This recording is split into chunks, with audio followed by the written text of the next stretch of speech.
KMC कॉलेजच्या NSS युनिटतर्फे बांधलेल्या वनराई बंधाऱ्यांचे सर्वेक्षण करताना प्राध्यापक नागरगोजे, प्राध्यापक गांधल, प्राध्यापक सूर्यवंशी व प्राध्यापक दारू या बंधाऱ्याचे बांधकाम करण्यासाठी सिमेंटच्या गोण्या NSS युनिटनी कर्जत एका विद्यार्थिनीकडून मिळवलेल्या आहेत आणि त्यामध्ये माती भरून त्यांनी या पिण्याच्या पाण्याच्या टाकीसाठी जलस्तर उंचवण्यासाठी मदत केलेली आहे।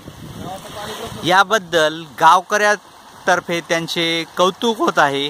गावाला उन्हाळ्यामध्ये पाण्याचा त्रास होणार नाही याची पूर्ण काळजी घेतलेली आहे। हा वनराई बंधारा मौजे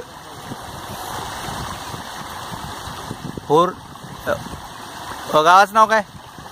होराळे येथे बांधलेला आहे।